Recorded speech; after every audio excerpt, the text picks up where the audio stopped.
The woman stood in the town square, dust coating her weathered boots, and spoke the words that would change everything. "I'm thirsty. Give me water, and I'll reward you with the promises of this poor Comanche black woman." Sheriff Dutch wiped sweat from his brow. The sun had baked redemption for 3 months straight. Wells had turned to cracked earth. The river was nothing but white stones and memories. "We ain't got water to give," Dutch said. His voice cracked. "Like old leather. That's why we need your help." The woman's dark eyes held no surprise. She wore a faded calico dress adorned with Comanche beadwork. Her hair was braided with strips of hide and small bones. Everything about her spoke of two worlds that rarely met in peace. "Then you understand the price of what I offer." She moved toward the town's central well. Her steps were measured, deliberate. Townspeople emerged from the shade of their porches. Children pressed their faces against windows. Even the dogs seemed to sense something shifting in the air. Lara stepped out of her saloon, wiping her hands on her apron. The movement stopped abruptly when she saw the woman's face. Recognition flickered in her eyes like a candle flame in wind. She said nothing.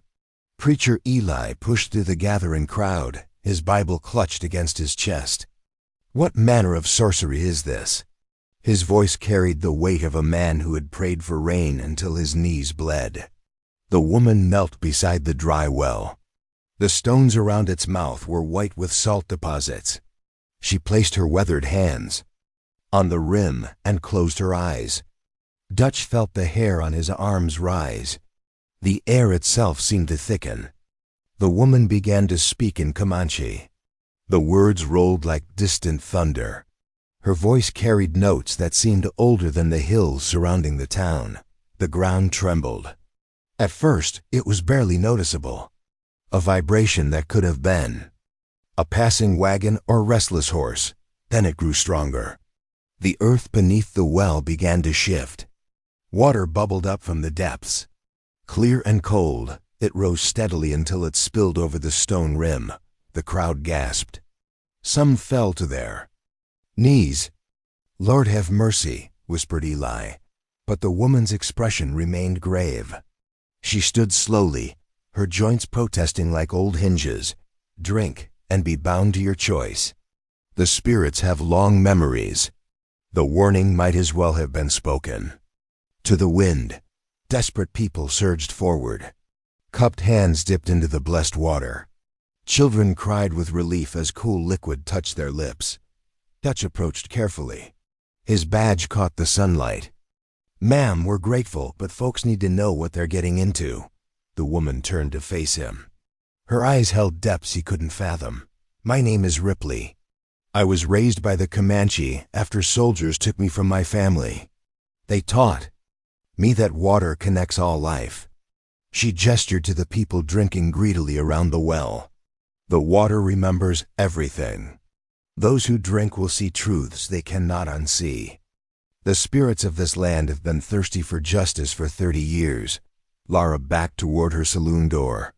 Her face had gone pale as morning mist. "What kind of truths?" Dutch asked.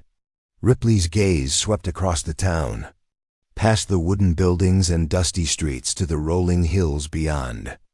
"This land has seen blood. The dead do not rest easy when their deaths go unacknowledged." L.A. stepped forward, his Bible raised like a shield. "You speak of spirits as if they were real. There's only one Lord, and his kingdom is not of this world.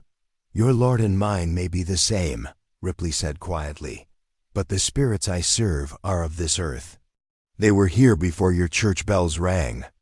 The sun began to set, painting the sky in shades of copper and gold. The newly filled well reflected the colors like a mirror. People continued to drink, their faces showing relief for the first time in months. But Dutch noticed something else. The way Ripley watched them, the sorrow in her eyes, the tension in her shoulders. She looked like a woman carrying a burden too heavy for one person to bear. "Why here?"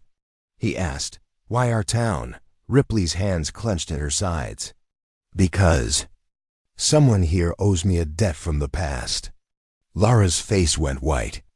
She pressed her back against the saloon door, as if trying to disappear into the wood. That night, the dreams began. Dutch woke to find his sheets soaked with sweat.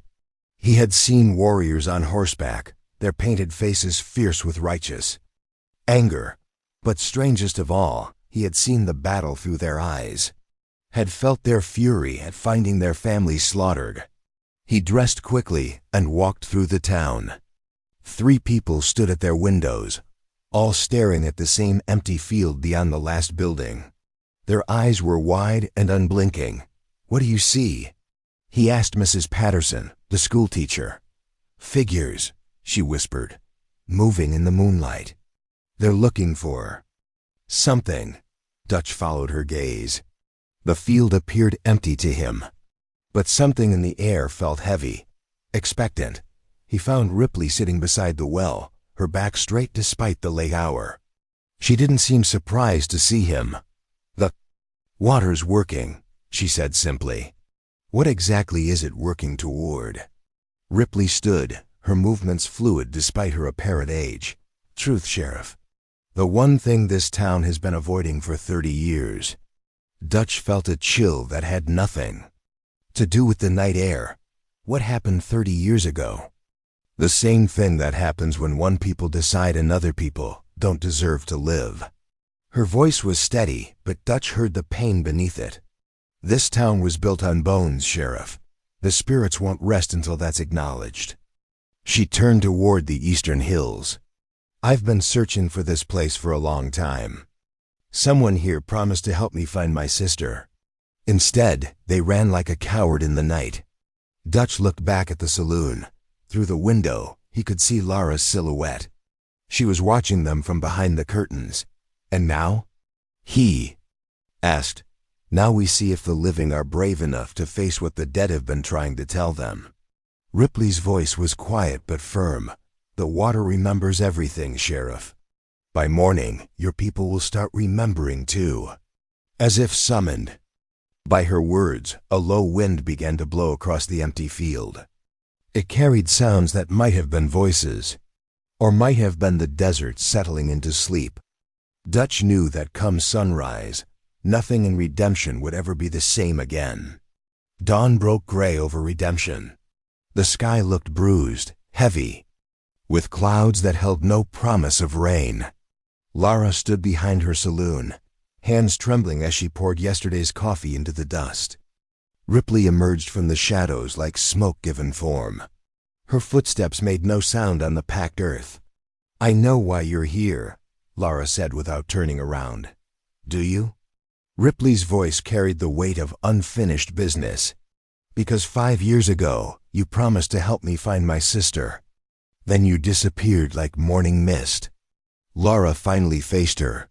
The years had carved lines around her eyes, but they were nothing compared to the pain in Ripley's weathered face. "Your water, what you did to our wagon train. It wasn't natural. Natural enough to save your life." The words hung between them like a blade. Laura's coffee cup slipped from her fingers. It shattered on the ground, dark liquid seeping into thirsty earth. "People started changing," Laura whispered. "Having visions, seeing things that happened before we were born. I got scared. The spirits don't forget broken promises, Laura." Across town, Dutch woke to find his pillow soaked with sweat. The dreams had been more vivid this time. He had seen through the eyes of Comanche warriors, felt their desperation as they defended their families. The taste of smoke and blood still lingered in his mouth. He dressed quickly and walked the empty streets. The town felt different, charged. Even the air seemed to whisper secrets. At the blacksmith shop, hammers moved on their own. Tools rearranged themselves into patterns that hurt to look at directly. The horses in the livery stable pressed against the far wall, their eyes rolled white with terror. Mrs. Patterson found him by the well. Her usually perfect hair hung loose around her shoulders. "Sheriff, my students are speaking words I don't recognize. Words that sound angry." Dutch nodded. He had heard the same sounds coming from other houses. a language that predated the English spoken in these streets. "What's happening to us?" she asked. Dutch looked toward the hills where the sun struggled to break through the clouds. "Truth, I think. The kind that's been buried too long." By noon, the town had split into camps. Those who blessed Ripley's name stood near the well, protective and grateful. Others gathered around Eli, who preached that supernatural forces were testing their faith. "This woman has brought a curse upon us," Eli declared from the church steps. His Bible shook in his hands. "We must choose between our salvation and our safety." Dutch stood between the groups. His badge felt heavier than usual. "She brought us water when we were dying. Maybe it's time we listen to what the dead are trying to tell us." A woman from Eli's group stepped forward. "My children are having nightmares. What if they're next?" The crowd murmured agreement. Fear spread through them like wildfire through dry grass. Lara emerged from the saloon. Her face was pale but determined. "She saved my life 5 years ago. My wagon train was dying of thirst in the desert." The admission silenced the crowd. Lara's hands clenched at her sides. "But after we drank her water, we started seeing things. Visions of the people who died on the land we were crossing. I got scared and ran. I broke my promise to help her." Ripley stepped into the circle. The crowd parted before her like water around a stone. "The water shows only truth, nothing more, nothing less." Dutch felt the ground shift beneath his feet, not physically, but something deeper. The very foundation of what he thought he knew about this place. "What truth?" he asked. Ripley's eyes swept across the assembled faces. "This land has been thirsty for justice for 30 years. She walked to the well and placed her hands on the stone rim. The water began to glow with soft pearl-like light. Every person who had drunk from it felt a pull in their chest. The vision came suddenly, overwhelming, inescapable. They saw the valley as it once was. Comanche lodges dotted the grassland. Children played by a clear stream. Women worked hides, while men returned from hunting. Life in harmony with the endless sky. Then came the soldiers. Blue uniforms and drawn sabers. The screams of the dying, smoke rising from burning homes. Bodies left to feed the buzzards. Dutch saw it all through the eyes of the attackers and the attacked, the confusion, the terror, the senseless waste of life. When the vision ended, several people were on their knees. Others wept openly. The truth of what had happened here pressed down on them like a physical weight. "The water shows only truth," Ripley repeated. "This land has been thirsty for justice for 30 years. Dutch approached her slowly. His legs felt unsteady. "That's you, isn't it? You were there." Ripley's composure cracked for just a moment. "I was 10 years old. I watched my family die before the cavalry took me. The Comanche who raised me taught me that water connects all life, including the living and the dead." The crowd began to understand. This wasn't about supernatural punishment. It was about recognition. About truth that had been buried under buildings and forgotten in the rush. To claim new land. "What do you want from us?" Dutch asked. "I don't want revenge," Ripley said. Her voice was steady again. "I want peace. For them, for me, for this place." She gestured to the glowing well. "But the process requires willing cooperation. The spirits grow restless when truth is denied too long." As if summoned by her words, the temperature dropped. Frost began to form on the well's stone rim despite the afternoon sun. The horses in the livery stable began to whinny in distress. "How much time do we have?" Dutch asked. Ripley looked toward the eastern hills. Storm clouds were gathering there. Dark and unnatural, not long. "The balance is fragile. If it breaks completely, this land will return to the desert it was before my people made it green." Eli stepped forward, his faith shaken but not broken. "And if we help you? Then the dead can rest, the living can prosper." and the water will flow clean for generations to come. The wind picked up, carrying the scent of sage and something else. Something that spoke of old campfires and prayers in a language the town was only beginning to remember. Dutch felt the weight of decision settling on his shoulders. Around him, the people of redemption waited for someone to choose their path forward. In the distance, thunder rumbled.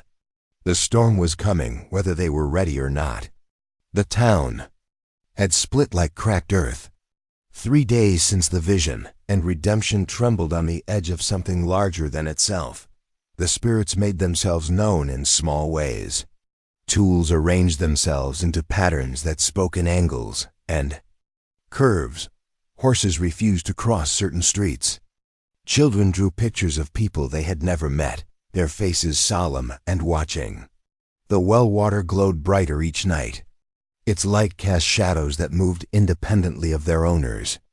Dutch found himself patrolling streets that felt foreign despite 30 years of walking them.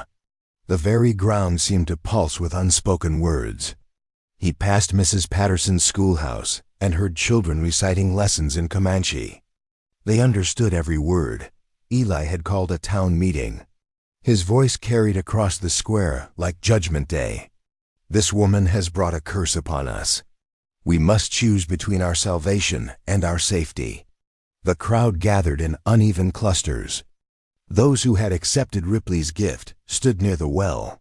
Others pressed close to Eli, seeking comfort in familiar prayers. Dutch positioned himself between the groups.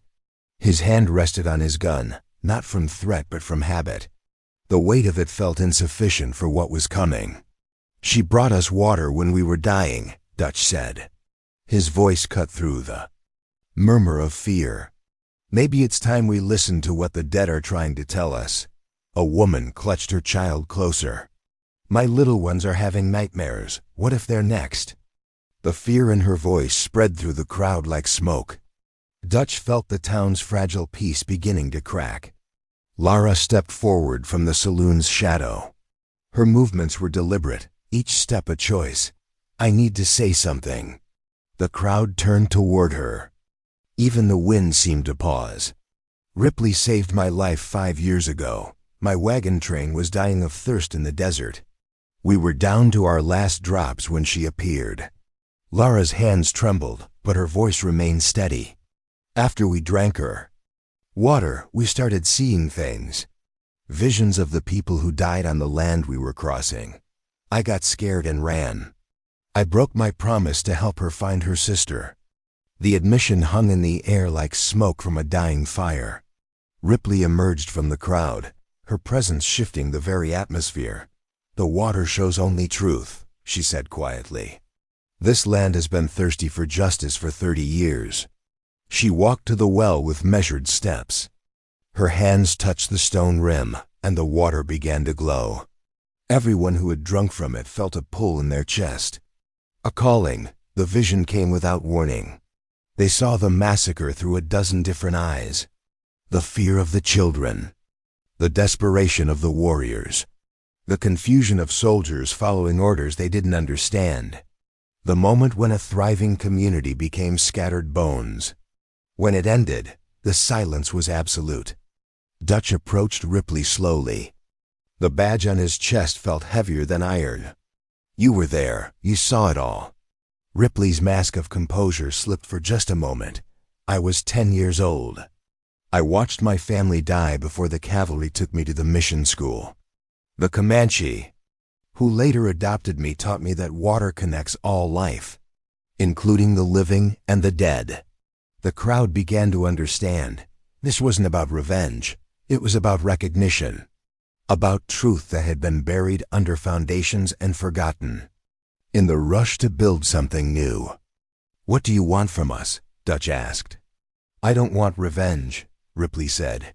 Her voice carried the weight of decades. "I want peace, for them, for me, for this place. But the process requires willing cooperation. The spirits grow restless when truth is denied too long." The temperature dropped suddenly. Frost formed on the well's rim despite the afternoon sun. The horses in the livery stable began to panic. "How much time do we have?" Dutch asked. Ripley looked toward the eastern hills. Storm clouds gathered there, dark and unnatural. "Not long. The balance is fragile. If it breaks completely, this land will return to the desert it was before my people made it green." Eli stepped forward, his Bible pressed against his chest. "And if we help you, then the dead can rest. The living can prosper, and the water will flow clean for generations." The wind picked up, carrying the scent of sage and old campfires. Something in the air spoke of prayers in a language the town was only beginning to remember. Then the spirits appeared. They stood at the edges of the crowd, translucent but unmistakable. Men, women, children, the faces from the vision made manifest. They didn't speak, but their presence carried weight. The townspeople froze. Some reached for weapons that would do no good. Others dropped to their knees in prayer. But the spirits weren't threatening. They were waiting, watching. Their eyes held the patience of those who had already lost everything. "They don't want to hurt you," Ripley said. Her voice was strained from the effort of maintaining the connection. "They want their deaths to mean something." A child broke from his mother's grip and walked toward one of the spirit figures. A young Comanche girl who knelt to his level. He placed his small hand against hers, and for a moment, both seemed solid. "They're not monsters," the child said, turning back to the crowd. "They're just sad." The simple truth of it broke something. In the gathered adults, these weren't demons or curses. They were people. People who had lived and loved and died on this very ground. Eli lowered his Bible slowly. "Perhaps this is God's way of demanding justice through means I don't understand." But not everyone was ready to accept what they saw. A group of men pushed through the crowd, led by the town's banker. Their faces were hard with fear and determination. "Enough of this madness," the banker shouted. "We'll salt the well and drive this witch out. The dead should stay dead." He carried a bag of salt in his hands. Others behind him held torches and rope. The crowd began to polarize, those who would preserve the peace and those who would destroy it. Dutch stepped between them, his hand now deliberately on his gun. "Nobody's salting anything. Not while I'm sheriff." The banker's face twisted with rage. "You're choosing them over us, over your own people." "I'm choosing truth over fear," Dutch replied. His voice was steady despite the chaos building around him. The spirits began to move closer. Their forms flickered between solid and translucent. The wind picked up, carrying voices that spoke in languages older than the town itself. Ripley swayed on her feet, the strain of maintaining the connection taking its toll. "I cannot hold them back much longer. Choose. Now acknowledgement and peace, or let this land return to dust." The banker raised his bag of salt. The men behind him lit their torches. The crowd held its breath. And in that moment, with the spirits of the dead watching and the living poised, on the edge of decision, Dutch knew that whatever happened next would define not just the town's future, but its very soul. The storm clouds overhead began to rumble, and the first drops of rain that had fallen in months struck the dusty ground. The banker's hand trembled as he raised the salt. The bag split open, white crystal spilling to the ground like scattered bones. Behind him, men clutched torches that flickered in the unnatural wind. Dutch drew his gun, not to threaten, but to stand firm. "Nobody's destroying anything while I'm sheriff." The spirits pressed closer. Their forms wavered between solid and smoke. The air grew thick with the weight of unfinished business. Ripley swayed on her feet. Blood trickled from her nose. The strain of holding the connection was killing her by degrees. "I cannot hold them back much longer. Choose now. Acknowledgement and peace, or let this land return to dust." The ground beneath the well began to crack. The water's glow pulsed erratically. The buildings of redemption groaned as their foundations shifted. Lara stepped forward first. Her hands were steady despite the chaos surrounding her. "I'll help you find your sister."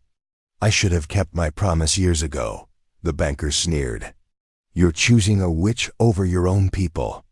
"I'm choosing what's right," Lara replied. Her voice carried the weight of long-carried guilt finally released. Dutch holstered his gun and faced the spirits directly. His badge caught the strange light from the well. "On behalf of this town, I acknowledge the wrong done to you. Your deaths were not forgotten. They were ignored. That ends now." The spirits stilled. Their translucent forms became more solid.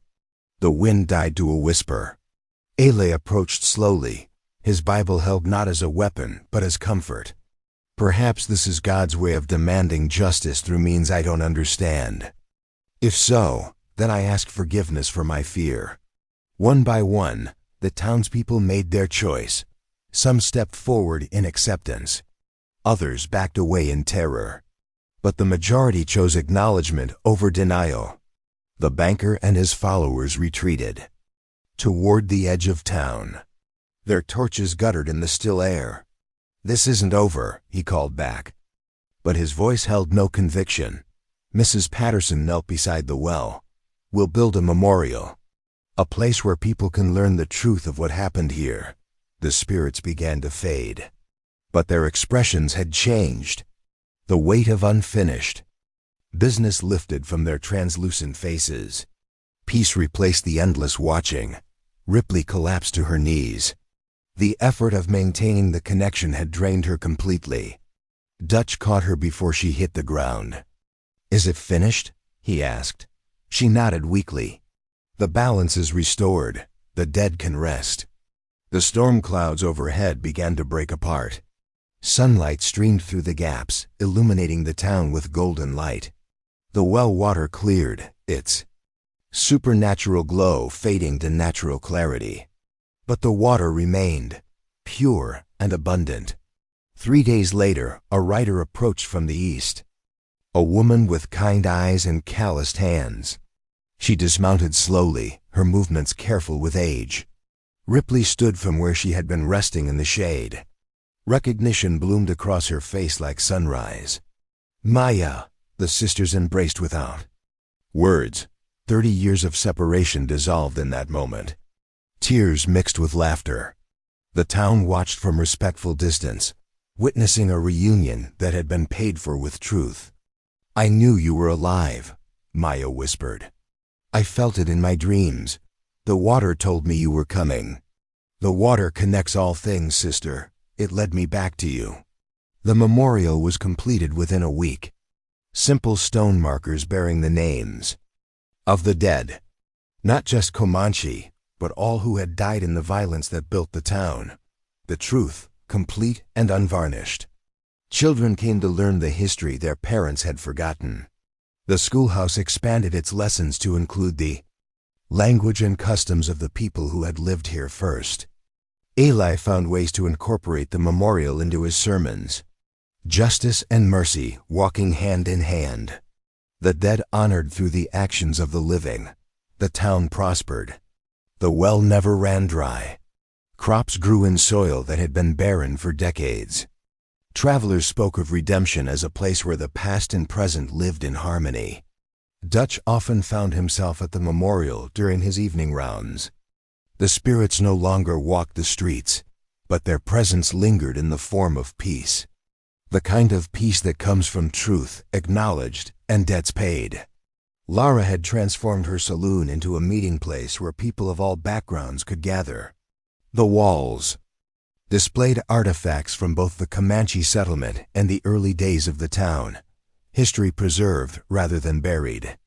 On the morning of their departure, Ripley and Maya stood beside the well one final time. The water reflected the clear sky above, no longer glowing with supernatural light, but somehow more beautiful for its simplicity. Dutch approached with his hat in his hands. "Will you return?" Ripley smiled. The lines around her eyes spoke of suffering transformed into wisdom. "The water remembers everything, Sheriff. As long as you remember your promises, you'll never thirst again." The sisters mounted their horses and rode toward the eastern hills. The town watched them go, not with sadness but with gratitude. They had brought more than water to redemption. They had brought the possibility of healing. As the sun climbed higher, Dutch made his morning rounds. The memorial stood solid in the golden light. Children played near the well, their laughter carrying on the wind. The banker had left town, taking his fear and hatred with him. The remaining people of redemption went about their daily lives with purpose. They tended their gardens, taught their children, and honored their promises. The water flowed clear and abundant, a reminder that truth, once acknowledged, could nourish generations. In the distance, two figures on horseback disappeared into the hills. Sisters reunited by justice. Spirits at peace through recognition. A community transformed by the courage to face its own history. The well continued to provide. The memorial stood as testament. And the water remembered everything, holding the town accountable to the promises it had made to the living and the dead.